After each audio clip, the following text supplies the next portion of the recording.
Now let's define f of theta as 1 over 1 minus cosine theta. And we want to find the limit of f of theta as theta goes to 0 from the right.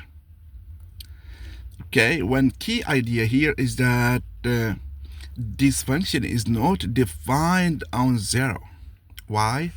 Because here we need to have 1 minus cosine theta different from 0. Okay, that means the cosine of theta different from 1. Okay, if we use the unit circle, okay, we see that the cosine is 1, the cosine is here, when this angle is 0, or 2 pi, or minus 2 pi, or etc. Okay, therefore theta has to be different from 2k pi with k is in C. Okay, or 2 theta is different from 2 and pi with n is in C, as some people prefer the number n instead of k. So when n is 0, theta has to be different from 0. Okay, because when theta is 0, we have 1. Okay, and we don't want to divide by 1 over 0. Another key idea is that we can graph the cosine.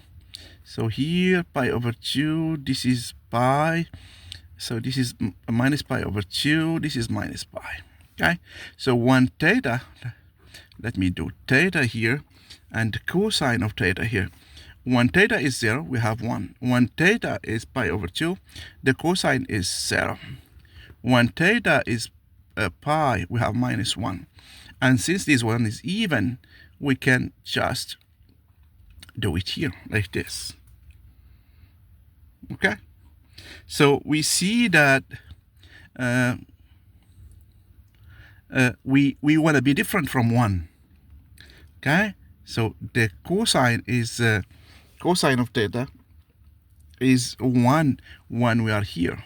Okay, so when theta is 0. Okay, and since it's 2 pi periodic, this one will repeat after 2 pi. We're gonna have the cosine as 1 after we reach 2 pi again, or minus 2 pi. Okay, so make a copy of this graph. Okay, and we don't want the cosine to be 1. Therefore, we want theta to be different from these values here: 0, 2 pi, 4 pi, minus 4 pi, minus 2 pi, and therefore the domain here is that our function is defined for r minus, restricted from 2 and pi with n is in Z.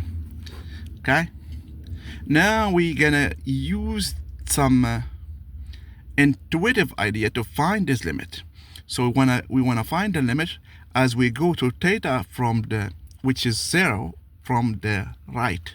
So that means we get close to theta from here.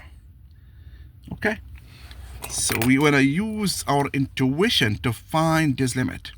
So here, as we get close to theta, that means close to 0, okay, from the right, we see that we don't reach 1, but we get very close to 1.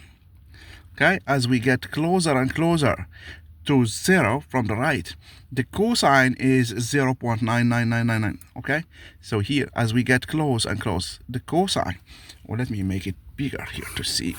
Let's assume this is our 1. Okay, this is my theta, so I'm getting close to theta from here. Okay, from the right. So this value of theta are very small, but the cosine of theta is, when theta is 0, is 1. But when I'm close to theta, I'm not 1. Okay, so the cosine is not 1, but it's 0. Let's say 0.9999 something. Okay, so when I do 1 minus cosine of theta from the right, so I'm gonna get 1 minus 0.99999 something. Okay, this gives me 0.000000. Let's say 0.1, or this is 10 to minus 9, let's say. Okay, let's say we have enough zeros to make it like this. Okay, so when I divide 1 by this value, okay, so when I divide 1 by 10 to minus 9, I get 10 to plus 9. That means as I get closer to 0 from the right, this number will get huge. So I'll get plus infinity because it's positive. So it's plus infinity. Okay? This is one way. This is the intuitive idea. Okay? There is another way that we can use here. If we know the series, Taylor series, we know that we can approximate the cosine of theta by 1 minus theta squared over 2 plus theta 4 over 4 minus theta to the power 6 over 6 factorial. Okay? But this is enough. Okay? This is enough for us. Okay? Because we are close to 0, the cosine behaves as this function. Okay? Now I wanna 1 minus cosine theta. Therefore, I have this one is 1 minus cosine theta is theta squared over 2. Okay? When I have 1 over 1 minus cosine theta, I almost have 2 over theta squared. And what's this limit? What's this one here? Okay? We can see it graphically. If you graph theta 1 over theta squared, you would see theta, this is an even function, so here. Okay? As I get closer and closer to 0, where do I go?